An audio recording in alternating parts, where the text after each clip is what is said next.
The real question isn't why don't I feel good enough? The real question is, who taught you that your worth had to be earned in the first place? The hidden cost of earning your worth. Most people never learned how to feel valuable on their own. They learned how to feel valuable when they were being praised, accepted, needed, or admired. And at first, that looks completely normal. A child gets good grades and receives warmth and attention. Someone stays agreeable and avoids rejection. A person becomes successful, responsible, emotionally strong for everyone else. And little by little, the brain starts building a dangerous equation. If people approve of me, then I matter. The problem is that external validation is profoundly unstable. It shifts constantly. People change. Expectations change.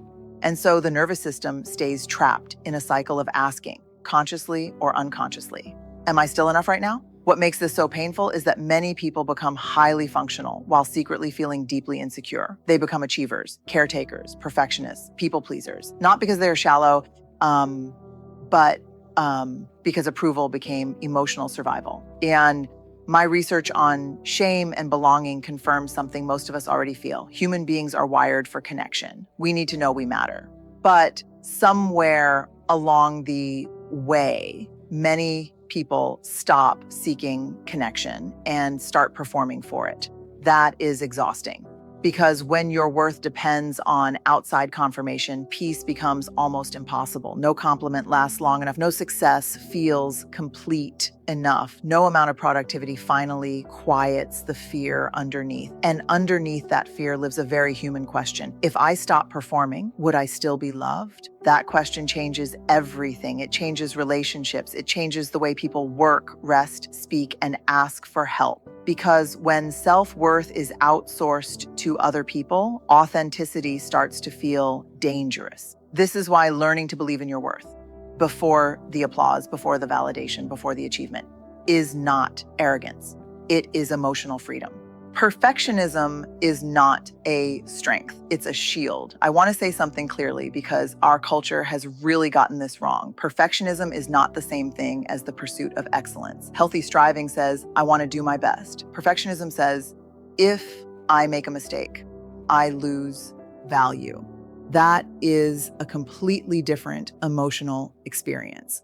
Underneath perfectionism, there is almost always fear, not confidence. Fear of judgment, fear of failure, fear of disappointing people, fear of being seen as inadequate. Many people don't recognize perfectionism for what it really is because our culture rewards it. The perfectionist looks organized, reliable, high achieving. They're the person who always has it together. But internally, perfectionism feels incredibly heavy because at some point, many people learned that mistakes were not safe. Maybe failure brought criticism, maybe vulnerability brought shame, maybe love or approval felt conditional. So the mind adapts. It says, if I can just do everything perfectly, maybe I can avoid rejection. Maybe I can finally feel enough. But perfectionism never creates safety for long because the standards keep moving. The moment one goal is reached, another appears. Resting starts to feel irresponsible. Asking for help starts to feel weak. Being human starts to feel uncomfortable. And over time, perfectionism disconnects people from themselves.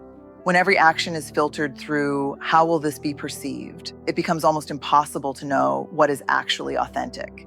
Here's the painful irony. Perfectionism blocks the very thing people are most longing for. Connection, because real connection is not built through performance. It's built through honesty, through truth, through the courage to say, I don't have it all together right now. Letting go of perfectionism is not about lowering your standards. It is about no longer treating your humanity like a problem that needs to be fixed. What comparison does to the soul? Comparison is one of the quietest destroyers of emotional stability I know. Someone opens their phone for 5 minutes and suddenly they're questioning everything. Their appearance, their progress, their relationships, their healing, their worth. A person can wake up feeling genuinely okay and within minutes feel like they're somehow failing at life because comparison turns ordinary humanity into perceived inadequacy. There is always someone doing more, achieving more, healing faster, looking happier. And when the mind gets trapped in that cycle, peace becomes fragile because self-worth starts depending on how someone ranks against everyone else. But here's what the data tells us and what our gut already knows. People suffer deeply when they believe their value is conditional. Comparison constantly reinforces that belief. It whispers, you would feel okay about yourself if you were more like them. And so instead of asking, what do I truly need? People start asking, what will make me seem enough? Those are two very different lives. Comparison also distorts reality in a specific way. We compare our private struggles to other people's public presentations, our grief to someone's highlight reel, our messy middle to someone else's carefully edited moment. A person can look completely successful and still feel deeply lonely. Someone can appear confident and still wrestle with shame every single day. Visibility is not truth, but comparison removes that perspective. It isolates people into believing they are the only ones struggling. And when that happens, shame grows louder in the silence. Real emotional stability begins when we stop using other human beings as proof of our own inadequacy. Your worth was never meant to be decided by comparison. The childhood roots of chronic inadequacy. This starts earlier than most people realize. Long before anyone has the language to understand what is happening inside them, children are remarkably perceptive. They track tone, approval, disappointment, silence, emotional distance. And without understanding what they're doing, many children slowly begin building beliefs about their worth based on what earns connection and what threatens it. Sometimes it's obvious. A child is criticized constantly, compared to siblings, made to feel that love must be earned through achievement or obedience. But sometimes it's much quieter. A child learns that being emotional is too much. That mistakes lead to shame. That success gets attention while vulnerability gets ignored, and children adapt. That is what human beings do.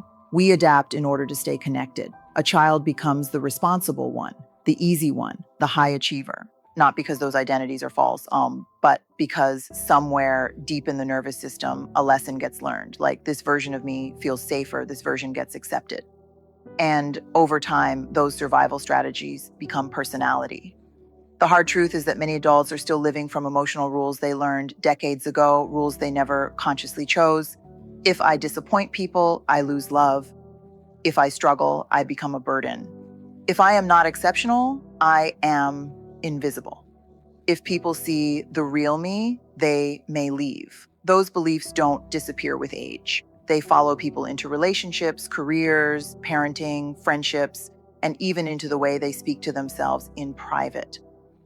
My research on shame shows that repeated experiences of disconnection, criticism, or conditional acceptance in childhood can deeply shape how people experience worthiness later in life. And many adults walk around carrying shame they have mistaken for their personality. But shame is not identity. People often judge themselves for coping mechanisms that were originally forms of protection. The people-pleasing, the perfectionism, the emotional hiding, the fear of rejection. These usually began as intelligent adaptations. The problem is that survival strategies that protect us as children can quietly imprison us as adults. And healing often begins when we stop asking, what is wrong with me? And start asking, what happened to me that made this feel necessary? Why achievement cannot heal shame. Shame is not the absence of success. Shame is the belief that no matter what you achieve, something about you is still fundamentally unworthy. That is why so many people reach goals they once thought would finally make them feel enough and discover the feeling doesn't last. They get the promotion, but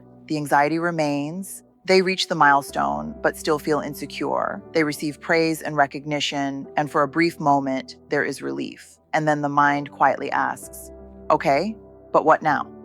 Because achievement can temporarily distract from shame. It cannot resolve it. My research consistently shows that shame thrives in secrecy, silence, and self-judgment. And once someone internalizes the belief that worth is conditional, achievement becomes emotionally addictive because it creates temporary moments of feeling worthy. But temporary worthiness is exhausting. because eventually people attach their identity to their performance. They no longer simply want to succeed. They need to succeed in order to feel emotionally safe. Failure becomes terrifying. Rest feels undeserved. Vulnerability feels dangerous. And underneath all of that is a very quiet, very human fear. If people truly saw me beyond what I achieve, would I still matter? The difficult truth is that shame doesn't heal through proving yourself harder. It heals through experiencing connection without needing to earn it first. Through being seen honestly and still feeling valued. Through learning, really learning in your body, not just your head, that your worth is not reduced by struggle, uncertainty, imperfection, or failure. Human worth was never meant to be measured like a resume. And the moment people stop treating achievement as proof of deserving love, they finally begin separating who they are from what they accomplish. The loneliness of performing for acceptance. Here's something I see over and over in the research. The people who are best at performing for acceptance are often the loneliest people in the room. Many people become experts at reading the room. They adjust their personality, emotions, opinions, even their vulnerability, based on what will make them more accepted, more admired, or less likely to be rejected. They become whoever other people need them to be. The strong one, the agreeable one, the funny one, the emotionally low maintenance one. And at first, those adaptations feel useful. They help people belong. They create approval and connection.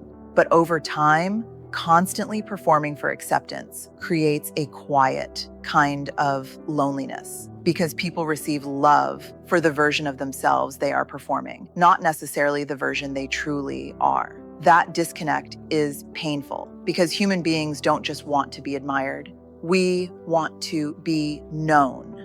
True belonging, and I am very specific about this distinction, never requires people to betray themselves in order to be accepted. The moment someone has to constantly edit their humanity to maintain connection, exhaustion begins to replace authenticity. That exhaustion shows up everywhere. People become anxious before conversations. They overthink interactions for hours. Saying no feels terrifying. Rest feels selfish. Vulnerability feels unsafe.